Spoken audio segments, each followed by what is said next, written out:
So, okay. So, Kabanata 22 na tayo, no? Dalawa na lang.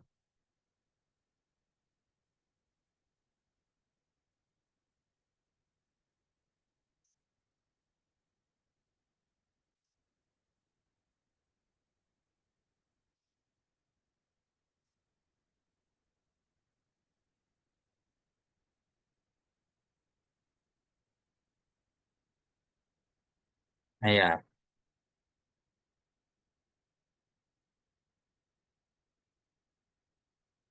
So, Kabanata 22 ang pagtatanghal, no? So, okay. So, nandito na, no, doon sa pagtatanghal, no, itong mga nanood, no, nandyan sina Isagani, Paulita Gomez, Doña Victorina, Sandoval, Macaraeg, no, pati ito si Juanito Pelaez. At hindi lang sila, no, kundi maraming mga tao ang pumunta dyan. 2 hours na late yung, ano na yan, yung pagtatanghal na yan. Bakit? On time naman yung mga French na magtatanghal dyan. Pero may hinihintay kasi silang mahalagang panauhin.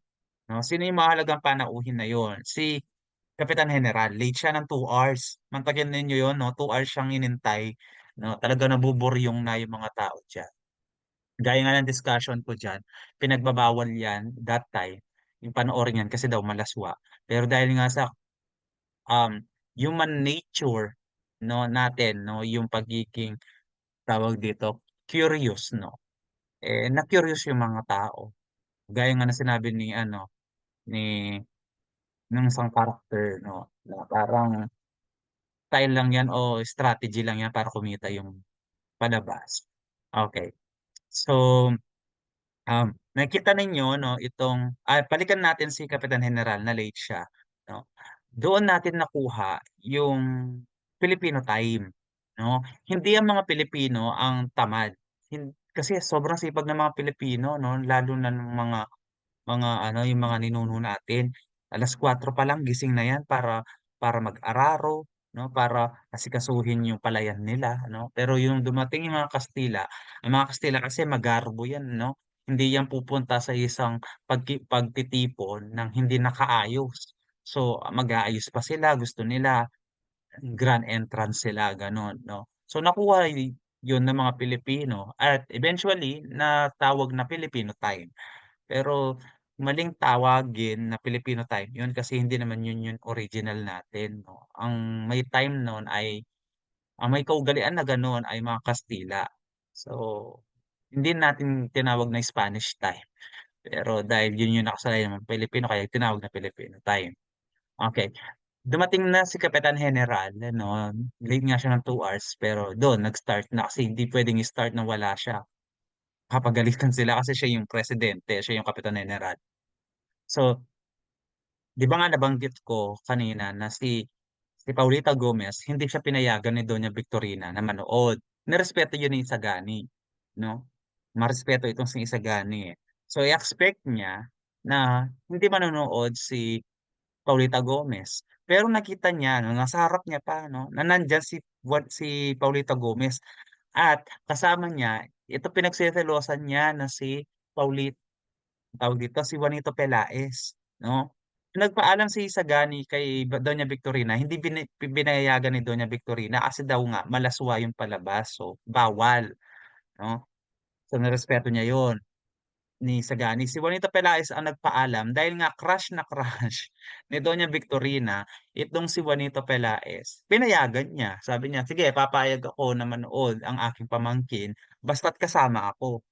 So, pumayag, 'no. So, walang nagawa. Itong si Paulita Gomez, gusto niya ba talaga sumama kay Juanito Pelaez? Hindi. Iritang-irata si Paulita Gomez kay Juanito Pelaez, pero wala siyang magawa kasi nga utos yun ni Doña Victorina. Kasi si Doña Victorina crush na crush niya itong si Juanito Pelaez. Yun yung hindi alam ni Hisagani kaya nagagalit si Hisagani, 'no. Ang ginawa ni Hisagani diyan pumunta talaga siya sa pinakaharapan, talagang tutok na tutok siya dun sa mga babaeng nagtatanghal diyan, 'no. Kasi yung mga nagtatanghal na babae diyan, litaw yung legs. Eh, that time 'pag litaw yung ano mo, yung paa mo 'di ba pinagnanasaan na nila, what more pa yung legs 'no. So, ayun, nagalit 'no itong si, tawag dito, si Paulita Gomez kay Sagani kasi enjoy na enjoy daw si Sagani dun sa palabas 'no. Eh, ganyan naman talaga yung ibang mga babae 'no, sinabi ko iba 'no, na kasalanan nila nung una, eventually magiging kasalanan ng lalaki na babaliktarin nila 'no. Yun yung parang naging habit ng ibang mga babae. Next,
oh, 'di ba? 'No, crush na crush ni, Doña Victorina itong si Juanito Pelaez. 'No? Kasi mali na yung mga sinasabi niya, eh. Nagpapakitang gilas kasi si Juanito Pelaez kay ano, kay Paulita Gomez na naintindihan niya daw yung salitang French 'no.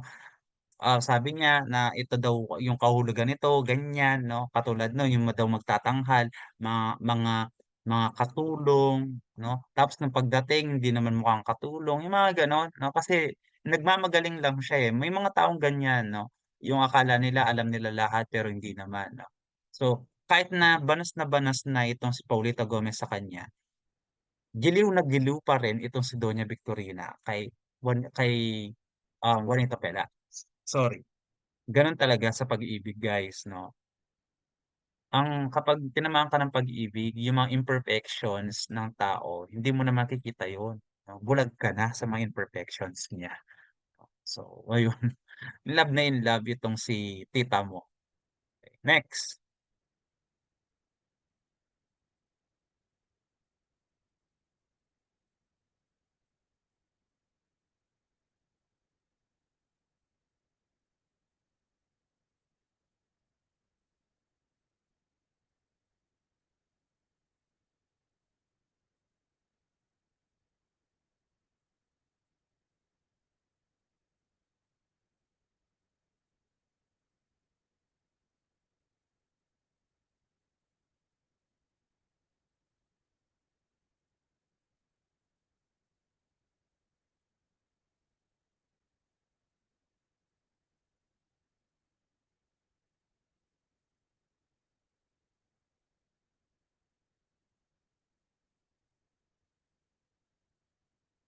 okey.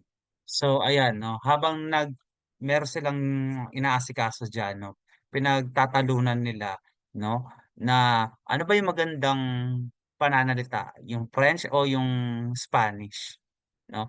So siyempre itong si Sandoval isang Espanyol, pagtatanggol niya yung salita niya 'no, ganyan kataas yung tingin nila sa Espanya 'no, na kahit ibang mga lahi, eh, talagang dina-downgrade nila. Though di naman dina-downgrade ni Sandoval yung mga Pranses 'no, pero yun nga, hangang-hanga siya doon sa kultura ng kung anong meron siya, which is yung Espanya.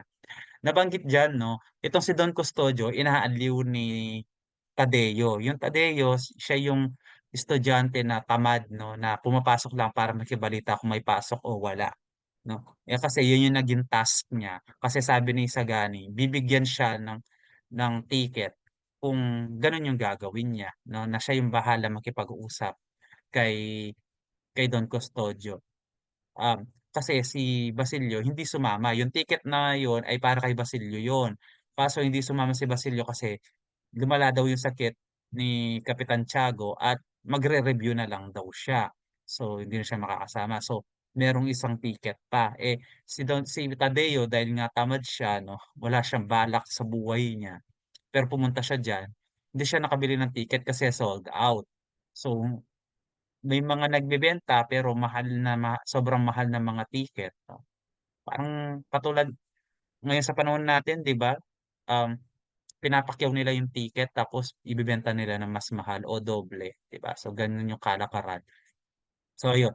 So, masuwerte si Tadeo at hindi nakasama si Basilio kaya nakapasok siya kasi binigay ni Isagani yun. So, yung naging task niya ay kausapin o libangin itong si Don Custodio habang kinakausap ni Macaraeg si Pepay. Bakit kausap ni Macaraeg si Pepay? Yun yung naging last resort nila 'no, kasi hindi nag-work yung pakiusap ni Isagani kay Ginoong Pasta. Remember Ginoong Pasta? 'No? So, hindi hindi naging maayos yung kanilang pag-uusap, hindi pumayag si Ginoong Pasta. Kaya walang nagawa si Isagani kundi gawin yung second choice nila o yung second option nila na kahit alam ni Isagani na mali na gawin. So, kinausap nila si Pepay, binigyan nila ng salapi si Pepay para kausapin ni Pepay si Don Custodio. Nagtagumpay naman sila 'no, nakausap ni Pepay si Don Custodio at si Don Custodio nangako na ipapatupad ang Akademya ng Wikang Kastila 'no. Kaya yun yung naging good news ni Pepay kay Macaraeg. Next,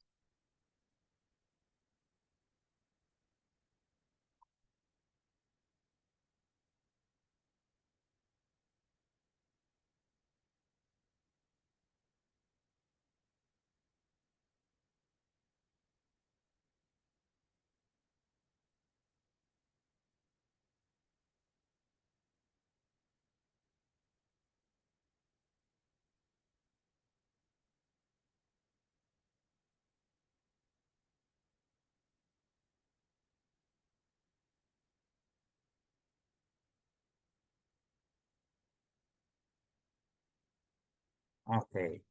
So ayan, sa pinag-uusapan nila 'no, yung sino daw yung mas magaling na lahi, yung French ba o yung Kastila, yung mga ganyan, 'no. So siyempre si Sandoval as a Spanish pinagtatanggol niya yung lahi niya and all, and so on and so forth.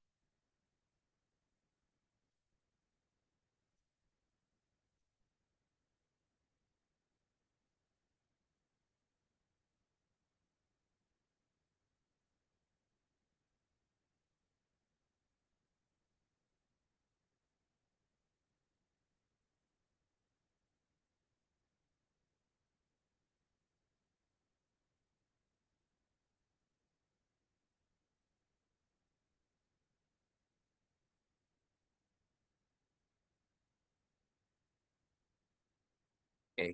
Yung sulat na yan ay sulat ni Don Custodio kay Pepay. 'Di ba nga dahil tinatago nila yung relasyon nila, sulatan lang sila 'no.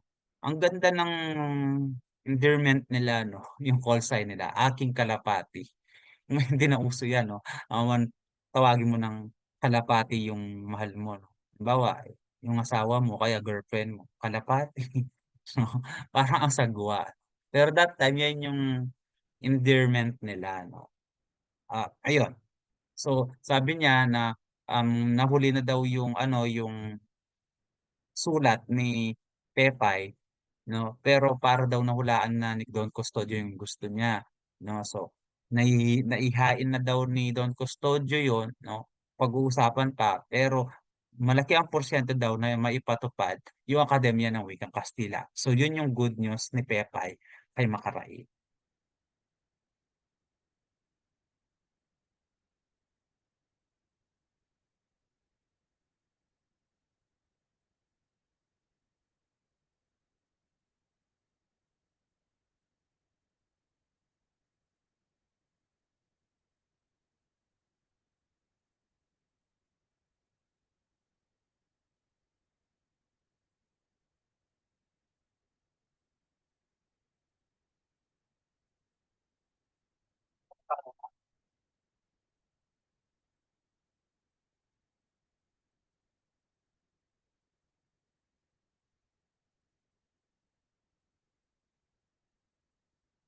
Napatupad ba ang Akademya ng Wikang Kastila? Yes, napatupad ang Akademya ng Wikang Kastila, pero may mga revisions doon sa pagpapatupad na yon, 'no? Parang ang nangyari itong si Don Custodio namangka siya sa dalawang ilog. Kasi nagigipit siya eh. Papayagan niya ba yung mga estudyante? Kapag papayagan yung mga estudyante, magagalit ang mga Kastila o yung mga pare. Kapag naman hindi niya pinayagan, no? Magagalit naman sa kanya si Pepay, no? So, ang ginawa niya, pinatupad niya yung Akademya ng Wikang Kastila, pero ang magtuturo, mga Kastila din, no? Katulad nila Padre Milon. So, ano yung ituturo nila? Hindi nga nagtuturo ng maayos sina Padre Milon. Ang balak sana nila makaraig, mag-hire sila ng magaling na na teacher, no, ng language ng Spanish, no? At libre sana, no, kasi sila na yung magbabayad eh. Libre sana sa mga Pilipino o sa mga Indio yung klase na yon. Pero doon sa pinatupad ni Don Custodio, hindi magiging libre, magbabayad sila, no? Tapos ang magtuturo pa sina Padre Milon. So parang wala din. Napatupad nga pero wala silbi yung pagpapatupad.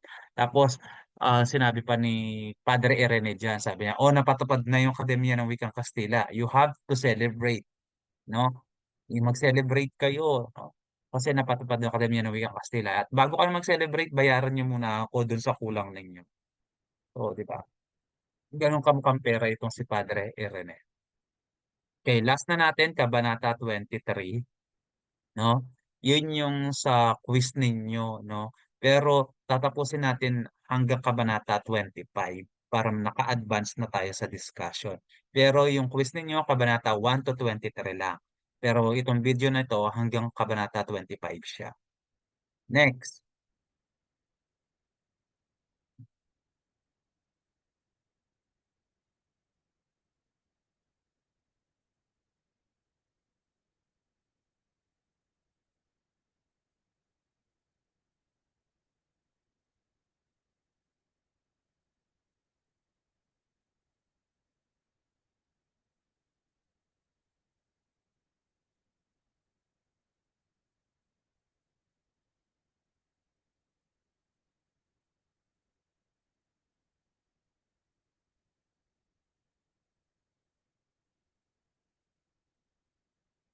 Okay, 'di ba? So nandito na tayo sa isang bangkay.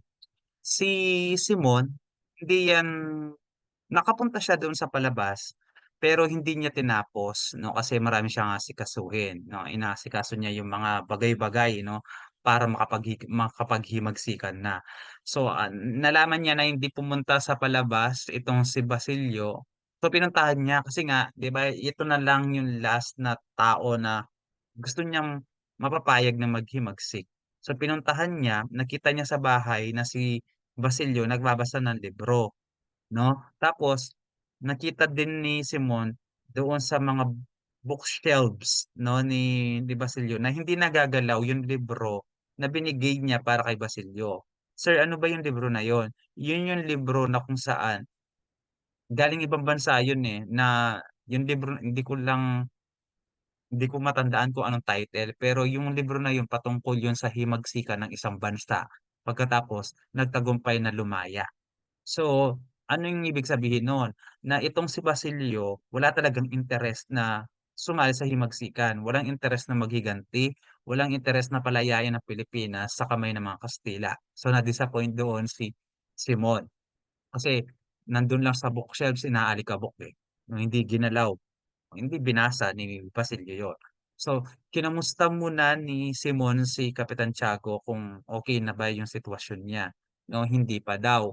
Kasi itong ang tawag dito, si Kapitan Tiago, no, nalalason na yung katawan niya ng apyan. Ano ba yung apyan? Yun yung opium na kung saan, ang tawag dito, alam natin siya sa tawag na marijuana. So kapag nasobrahan ka sa marijuana, sa opium, 'no, kahit nga isang beses lang yun masama sa katawan yun, eh. Lalasunin niya yung katawan mo talaga, babagsak at babagsak yung katawan mo.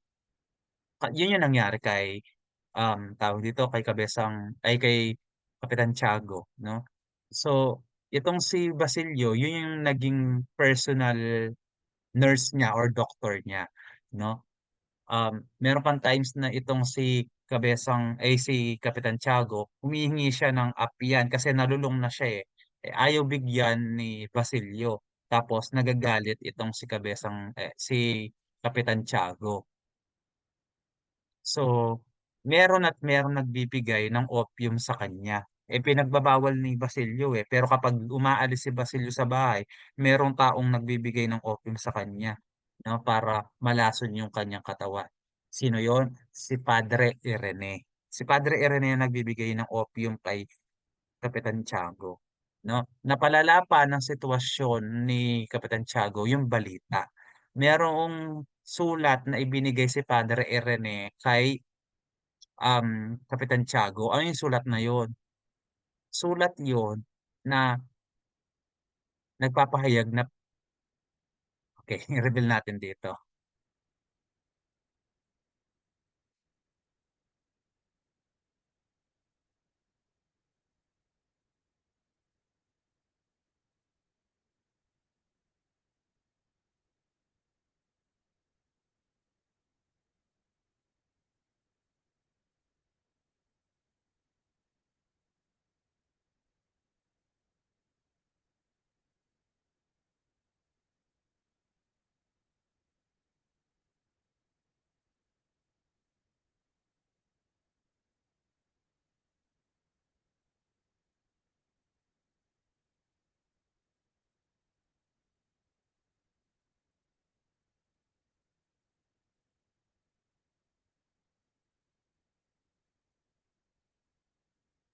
Okey, mamamatay ka o mabubuhay ka? Sasama ka sa'min o hindi? Yun yung naging option ni Basilio na binigay ni Simon. Kasi no choice na si Simon, eh, nagmamadali na sila. Isang oras na lang mag-uumpisa na yung himagsikan. So, 11:30 ang start. Magkakaroon daw ng isang pagsabog at yung pagsabog na yun, yun yung magiging hudyat na himagsikan na. So, kapag napapayag niya itong si Basilio ang magliligtas kay Maria Clara. Okey? So, saan niya ililigtas? Sa kumbento kung nasaan si Maria Clara. Kasi hindi naman puwede pumunta doon si Simon at si Basilio lang ang isa sa mga nakakaalam kung nasaan si Maria Clara.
Patay na si Maria Clara, ano? So, ano pa yung ililigtas nila? Ano pa yung silbi ng himagsikan ni Simon kung patay na si Maria Clara? Yung balitang yun, isinulat yun ni Padre Salvi. 'Di ba nga balikan natin yung kabanata 17, 'no, yung perya sa Quiapo, 'no, or 18, yung Kadayaan, 'no, na kung saan natakot itong si Padre Salvi. Dali-dali siyang pumunta ng kumbento noon at sinulat niya na patay na si Maria Clara, 'no. Hindi pinakita dito o hindi mo mababasa na may ebidensya na patay na si Maria Clara. Maaaring buhay pa si Maria Clara, tinatago lang ni Padre Salvi or totoong patay na si Maria Clara.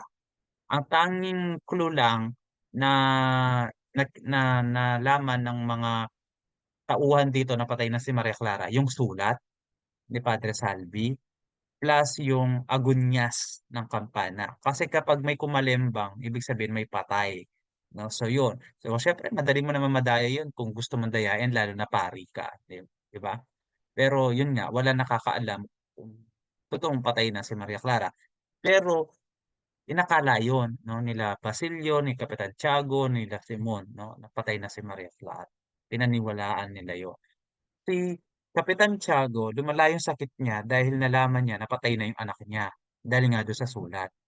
Paano niya nabasa yung sulat na yun? Pinabasa yun ni Padre Irene. Si Padre Irene, galing niya yung sulat na yun kay Padre Salvi. Sabi ni Padre Salvi, ibigay niya. So, nagmadali si Padre Irene na ibigay yun kay Kapitan Tiago kasi gusto niya talagang mamatay na si Kapitan Tiago. Kasi si Kapitan Tiago, yung last will of testament niya, nakapangalan na ibibigay niya yung mga pagmamay-ari niya sa mga mahihirap. Pero ang hahawak ng perang yon si Padre Irene. Alam naman natin si Padre Irene, matakaw sa pera yun. Kaya minamadali niya yung pagkamatay ng matanda. No? Kaya alam niya na sasama yung loob niya kapag nalaman niya na patay na yung anak niya. So sinisi ni Kapitan Tiago yung sarili niya. Kaya daw nagkaganon, kaya daw namatay yung anak niya dahil sa kanya na pinilit niyang pumasok sa kumbento.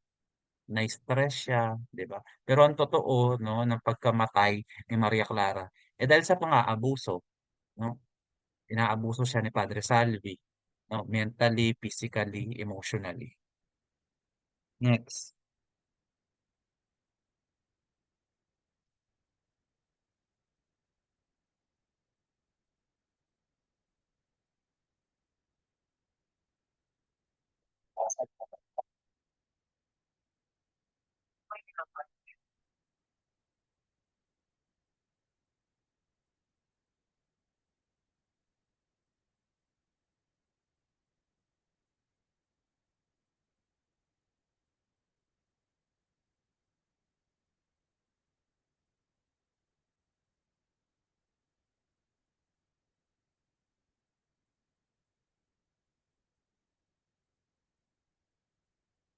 So, ayan 'no, so yun daw yung, um, patunay na patay na si Maria Clara, nagkaroon ng agonyas. Meron bang bangkay na pinaglamayan? Wala. Kaya nga hindi mo malalaman na patay na ba talaga o hindi si Maria Clara. Kahit nga mag-end itong El Filibusterismo sa Kabanata 39, no, hindi mo pa rin sure na patay na si Maria Clara. Okay? Pero yun yung pinaniwalaan ng lahat ng karakter dito na patay na si Maria Clara. So, hindi natuloy yung himagsikan. Kasi ano pang dahilan ni Simon para maghimagsik? Wala na yung taong dahilan kung para maghimagsik siya. So, wala ng hudyat na nangyari, naghintay ng magdamag yung um, mga tulisan, no? Sina Cabesan Tales, naghintay na magdamag. Walang himagsikan na naganap. Pati yung mga manong, yung mga gwardiya sibil, naghintay, walang nangyaring pagsabog. So, na-disappoint lahat sila. Kaya nga, nung nakita nila Cabesan Tales si Simon, pinagbubugbog si Simon. No? Dahil nga pinaasa nila o pinaasa ni Simon sina Cabesan Tales na may himagsikan.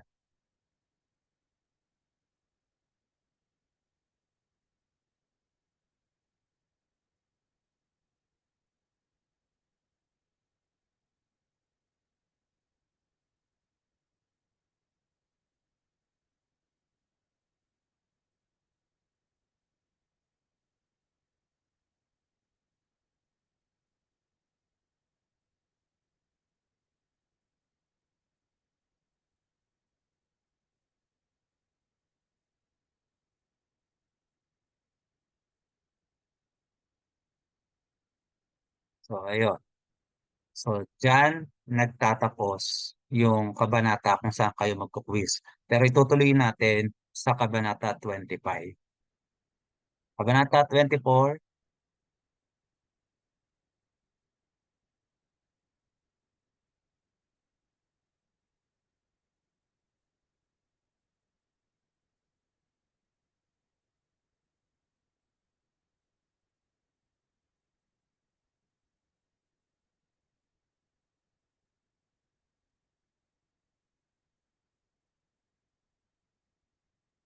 So ayan, hingi ng paliwanag o explanation si Sagani kay Paulita Gomez 'no, kung bakit nagkagano'n. Yun nga yung, pinagpaalam siya tapos hindi puwede, then makikita niya may kasamang iba, 'di ba ang sakit-sakit kaya nun?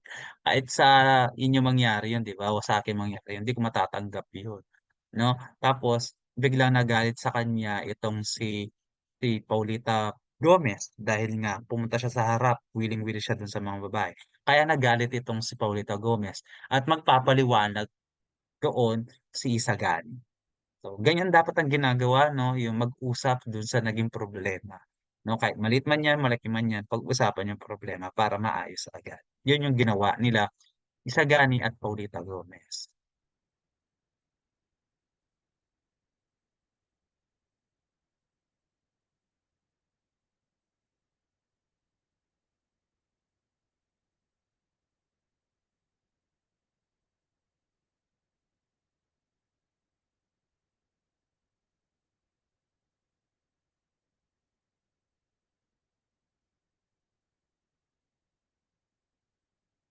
Okey. So, nung nakita niya si Paulita Gomez dahil itong si Isagani in love sa girlfriend niya, napawi lahat yun kasi ngintian na siya ni Paulita Gomez.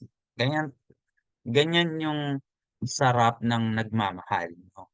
Yung nakita mo lang yung minamahal mo, eh, parang napapawi na lahat ng problema, lahat ng stress mo sa kanya 'no. So ayun, o sa buhay I mean. Sir, bakit nandiyan si si Juanita Pelaez? Lagi naman sumisingit ito sa eksena, eh, 'no. Naging muchacho na siya ni Doña Victorina. Kaya nga itinanong yun ni Isagani, "Bakit lagi mong kasama si Juanito Pelaez, kaano-ano mo ba siya?"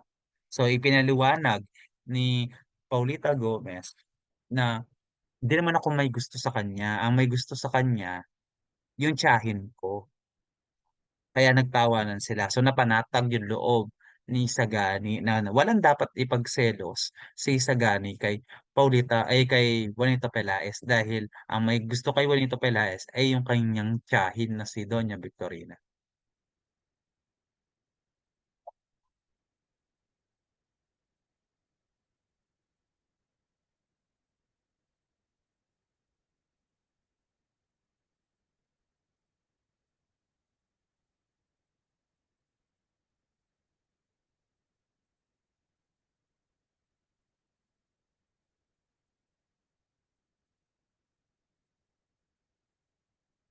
Okey, so tinatanong ni Doña Victorina kasi daw balak niya magpakasal kay Juanito Pelaez kapag namatay na si Don Tiburcio. Sir, alam ba ni Juanito Pelaez na may balak itong si Doña Victorina magpakasal sa kanya? Hindi. Delusional itong matandang 'to 'no, na gusto rin siya ni Juanito Pelaez. Pero ang gusto ni Juanito Pelaez, si Paulita Gomez 'no. So ayun, um, since ayaw manira ng tao ni Isagani 'no, kahit hindi naman totoo na magaling, maginoo, marespeto itong si Juanito Pelaez, sinabi niya. Para din maakit lalo itong si Doña Victorina 'no. Pero hindi niya alam ang na-inlove, itong si Paulita Gomez 'no. So kung gano'n yung sinasabi ni Sagani 'no, na parang kaugali niya lang itong si, Juanito Pelaez ano, mas lamang si Juanito Pelaez kasi mas mayaman si Juanito Pelaez 'no. Si Sagani hindi naman siya mayaman, si Juanito Pelaez, mayaman siya 'no. So kung gano'n, mas nakalalamang si Juanita Pelaez. Kaya medyo nagkaroon ng interes si Paulita Gomez kay Juanita Pelaez.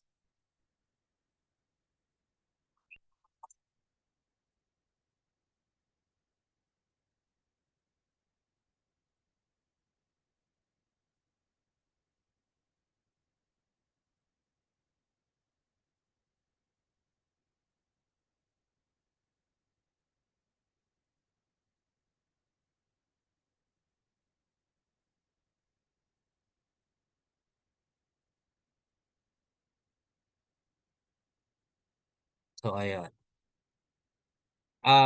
tawag dito, silang dalawa ay representative ng dalawang klaseng kabataan. Si Sagani Nirerepresent niya yung kabataan na may pangarap sa bayan, may pangarap sa sarili at pamilya, 'no? Talagang, pinaninindigan niya yung tama at mali.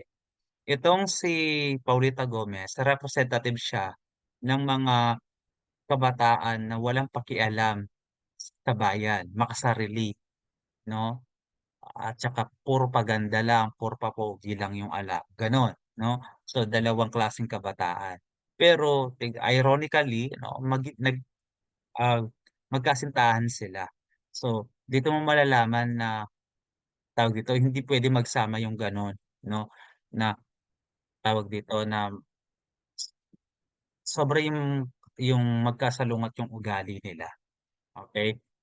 So, itong si Paulita Gomez nagagalit siya, kasi itong si Sagani nakikisama siya dun sa mga bagay na delikado na mapagpapahamak sa kanya. Though itong si Paulita Gomez, concern lang siya kay Sagani, pero ayaw ni Paulita Gomez na makialam pa sa mga social issues itong si Isagani. Pero si Isagani kasi may paninindigan siya, 'di ba, marangal na tao siya. Sabi niya, kahit mamatay ako basta't maipagtanggol ko ang bayan ko na Pilipinas, gagawin ko. Yun yung hindi nagugustuhan ni Paulita Gomez, kaya nadi-disappoint siya kay Isagani at lalo siyang naaakit o nai-inlove kay Juanito Pelaez. Parang naisip niya na si Juanito Pelaez na lang ang jowain ko, since si Juanito Pelaez nakikinig naman siya, itong si Isagani matigas yung ulo. Hindi kasi nakikinig si Isagani sa kanya 'no, kasi nga alam ni Isagani kung ano yung tama at mali. Okey? Hindi lang siya, tawag dito, pero yung ibang kabataan 'di ba, kung ano yung gusto nung girlfriend nila sinusunod nila kahit alam nilang mali, hindi gano'n 'no. Kahit na kahit sino pang tao ang mag-utos sa'yo, kung ang inuutos niya ay para ikapahamak mo o ikapahamak ng maraming tao, red flag yun 'no, 'wag mong gawin. Next,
okey.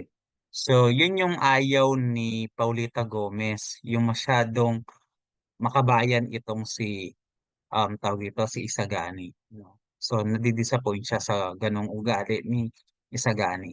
Sabi pa niya na, "Kapag mag-asawa na tayo, uuwi tayo sa probinsya." Ang probinsya ni Isagani bandang Quezon Province, eh. So, sabi niya maganda doon 'no, hintayin mo lang ako matapos ng pag-aaral, uuwi na tayo dun at magpapakasal. Ayaw ni Paulita Gomez kasi nga sanay si Paulita Gomez sa Maynila. So, lalo na't kinuwento ni Sagani yung mga mode of transportation doon 'no, na maglalakad lang, tawag dito, ng ilang kilometro 'no. eh, maputik daw doon and all 'no, ayaw yun ni Paulita Gomez. Maarte kasi ito si Paulita Gomez, kasi lagi sa layaw. So, ganyan kasalungat silang dalawa. Next.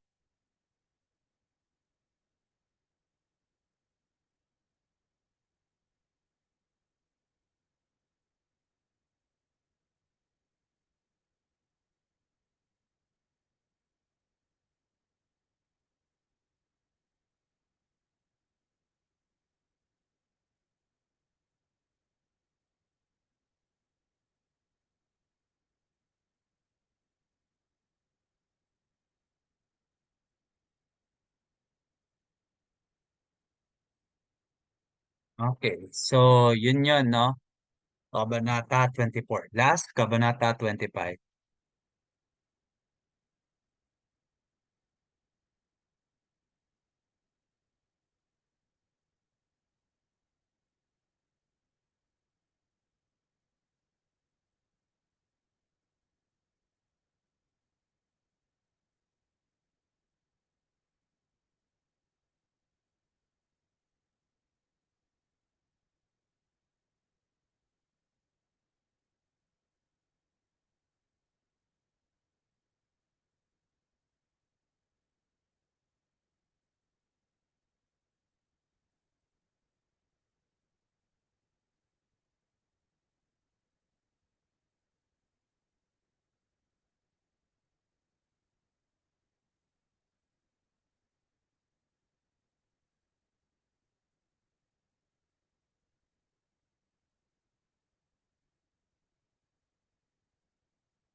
Okay.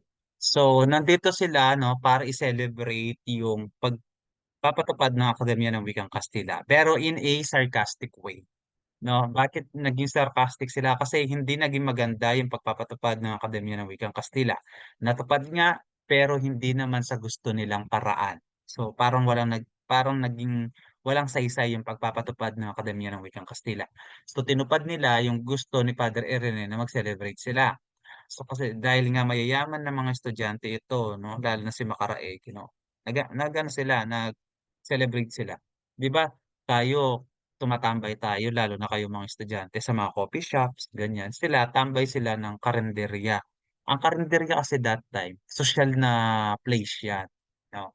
So, ayan, ang karenderya ng Buen Gusto, 'no, nag-e-exist talaga 'yun 'no, yung Buen Gusto na karenderya that time. 'Yun yung, um, favorite na tambayan o restaurant o karenderya ni Jose Rizal sa Manila. 'No? Sir, until ba ngayon, until now nag-e-exist pa ba? Yes 'no, meron pang Buen Gusto sa Manila, pero hindi na siya nag-ooperate. Naka-ano na lang siya, nakasara na walang nakatira, pero nandun pa rin yung pangalan niya na Buen Gusto. Sayang nga 'no, hindi hindi naging national treasure 'no, hindi inalagaan ng gobyerno natin. Pero still nag-e-exist pa si Buen Gusto sa Manila. So ayan, balikan natin sila 'no, nagse-celebrate sila ng sarcastic diyan. So nag-order sila ng mga pagkain ano, katulad ng panukalang sopas 'no, na inialay nila kay Don Custodio.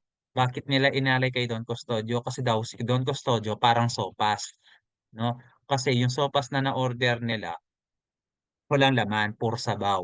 Gano'n daw yung utak ni Don Custodio, puro daw sabaw, walang laman. Kasi nag-decide siya doon sa Akademya ng Wikang Kastila na gano'n 'no, na para daw hindi pinag-isipan 'no. Meron din dumating na isang dish diyan o isang pagkain diyan, yung pansit gisado 'no, na inaalay nila sa gobyerno ng Pilipinas 'no. Dahil nga daw parang ginigisa ng gobyerno ng Pilipinas yung mga tao 'no, yung lumpiang lumpiang Chino inialay nila kay Padre Irene, kasi mukha daw ilong ni Padre Irene, kasi in real life si Padre Irene malaki yung ilong niya para daw lumpia. So pinagtatawanan nila yun 'no. So inano na lang nila sa tawa 'no, yung ano nila, yung disappointment nila 'no, dahil nga sa hindi napatupad sa gusto nila yung Akademya ng Wikang Kastila. Next.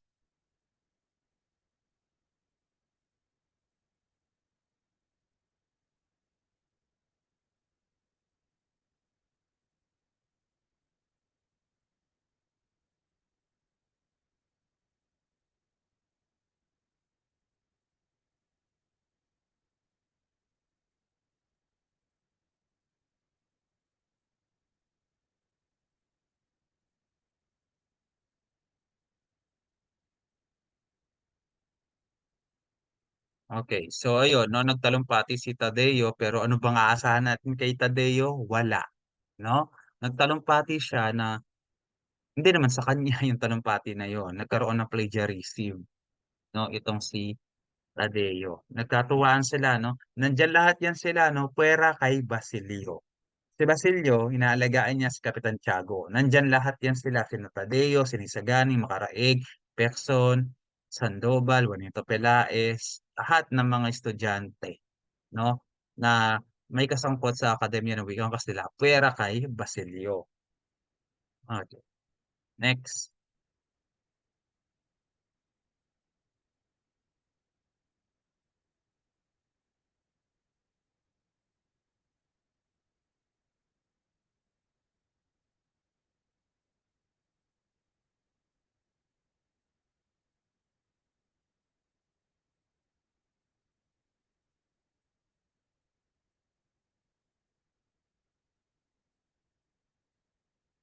next.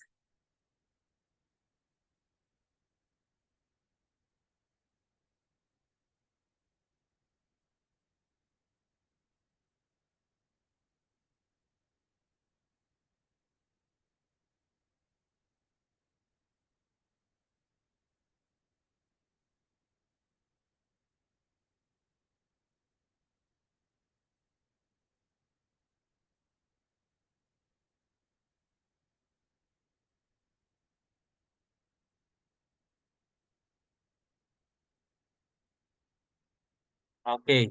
So, sarcastic nga yung celebration nila 'no, pinupuri nila kunwari yung mga praile, yung Kastila, pero sarcastic. Sinabi nga diyan ni Pekson na, "Uy, kailangan ano, galangin natin yung mga pare kasi yung pare sila yung kasama natin mula ng pagkapanganak hanggang sa mamatay tayo. Siyempre 'no, nung mapanganak ka bibinyagan ka, mamamatay ka ikukumpisal ka 'no. So, beginning and end kasama mo yung pare. Pero parang wala daw tawag dito, sarcastic way 'no, parang pinaparating nila na walang silbi yung mga pare diyan, okey, pati mga Kastila.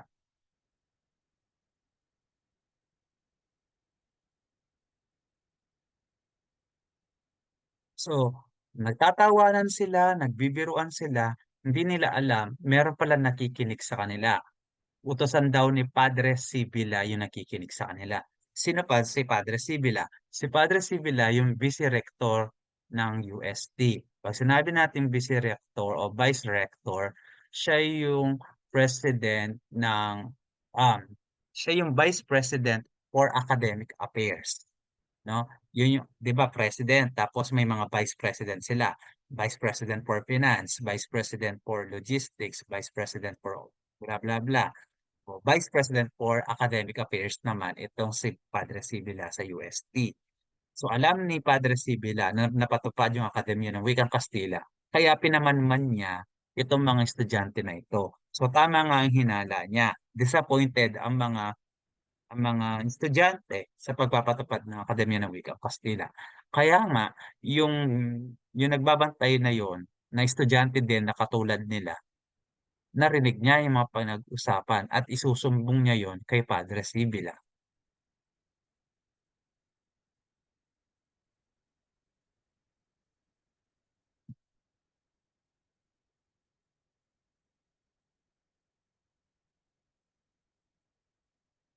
hindi klaro.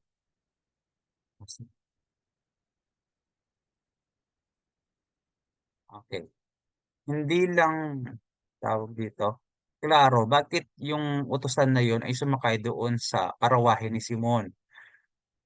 Yung karawahe ni Simon, yun yung si Sinong, no? Bakit siya sumakay doon? Titignan natin kung bakit. Tuloy natin hanggang 26, no? Para makahabol tayo sa mga lesson. Okay. Last na talaga ito, Kabanata 26.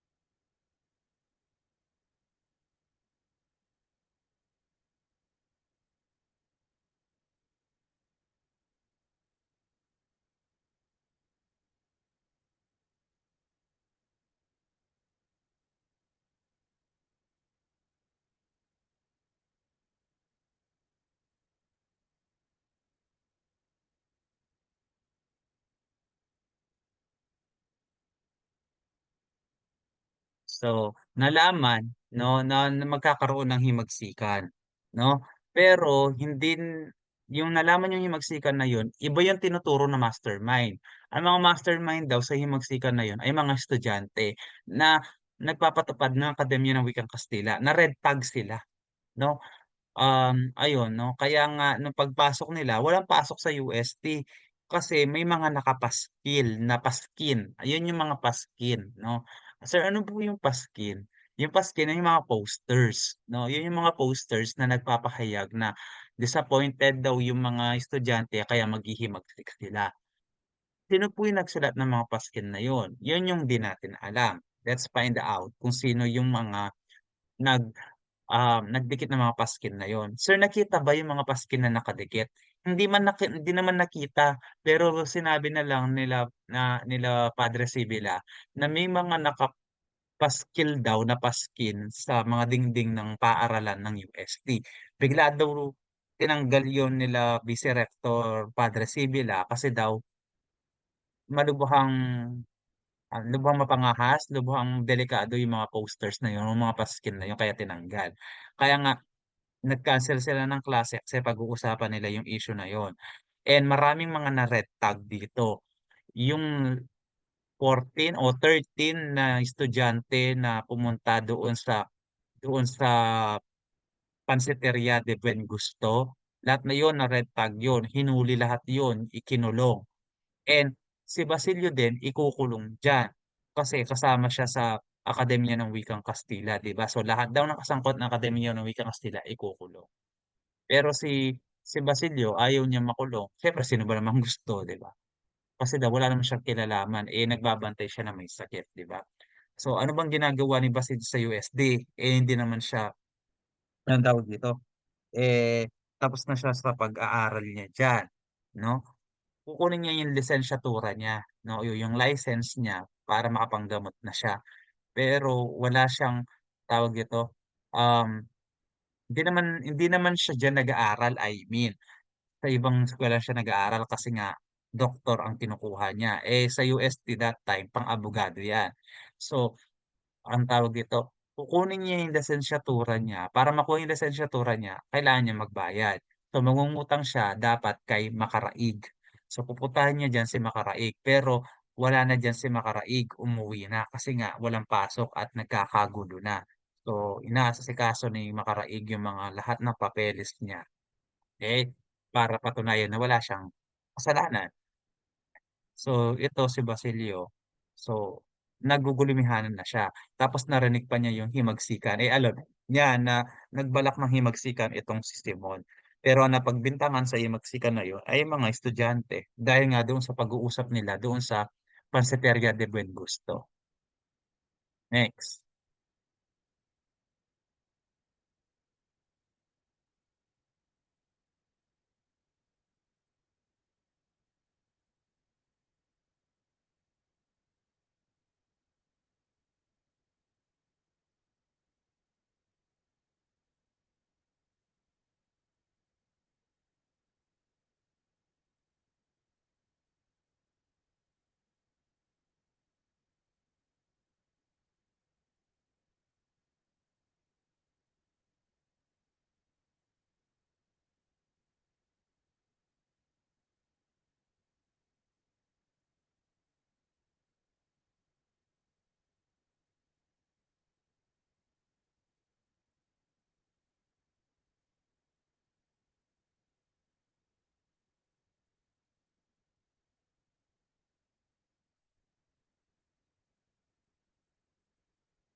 Oh, 'di ba?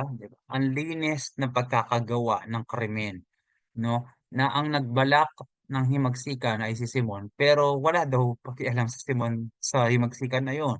Na-red tag ng malala ang mga estudyante dahil nga doon sa pagsusumbong nung bata 'no, kay Padre Sibylla na ganito yung sinasabi nila, malamang sa malamang sila yung may balak dun sa himagsikan.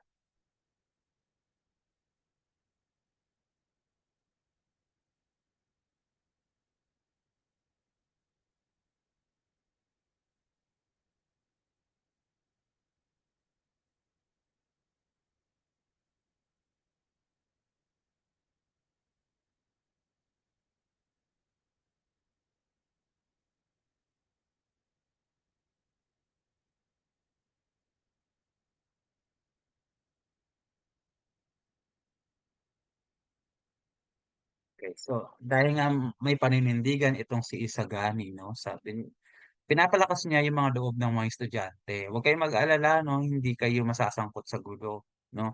Um, Pinapalakas niya yung loob ng mga estudyante 'no. Sabi niya na kaisa natin yung gumawa ng mga paskin na yun kasi sure siya 'no, o sigurado siya sa sarili niya na hindi ang mga estudyante ang gumawa ng mga paskin. Lalo na siya, hindi siya gumawa ng mga paskin na yun. Pero nagpapasalamat daw siya doon sa gumawa ng paskin na yun, kasi nabuksan ng mga paskin na yun kung ano talaga yung nangyayari sa lugar nila o sa bansa nila. Sabi niya, "Nandito ang karangalan, so nandito ako. Kung kailangan kong makulong, magpapakulong ako." Ganyan yung paninindigan niya 'no, hindi siya yung tipo ng tao na kahit may kasalanan na siya, tinatanggi niya yung sarili niya. Siya wala naman siyang kasalanan sa nangyari, pero isinasama niya yung sarili niya kasi nandoon daw yung karangalan. Parang nagpapasalamat pa siya na nagkaroon ng gano'ng gulo kasi mapag-uusapan yung problema. Eh, next.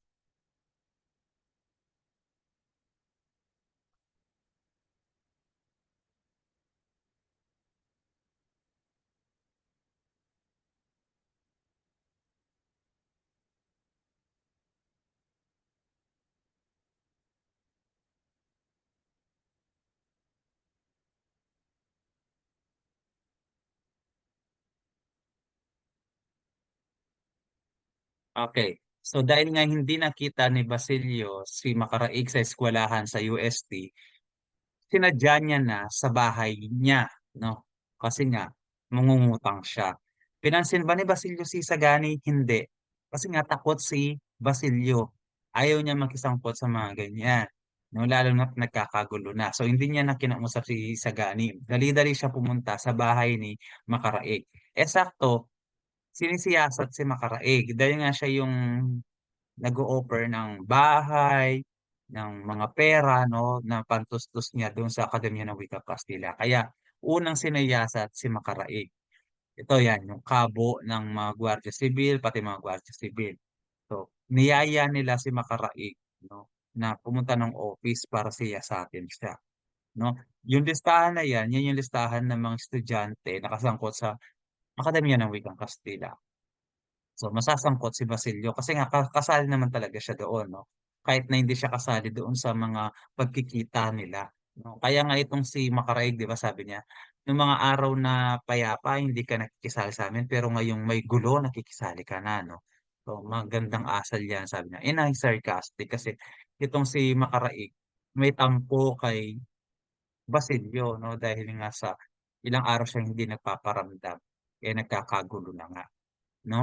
Eh, siyempre di naman alam ni Macaraig yung sitwasyon ni Basilio na may inaalagaan siyang may sakit at saka the first place ayaw talaga ni Basilio na magsangkot sa gulo. Next.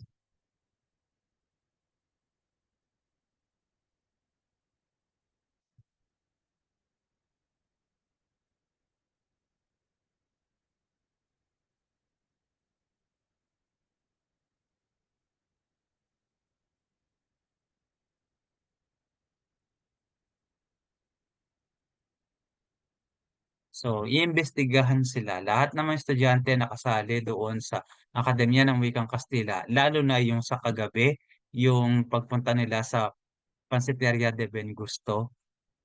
Ayun, iimbestigahan sila. Eh, si Basilio takot na takot kasi nga ayaw niya madamay sa gulo.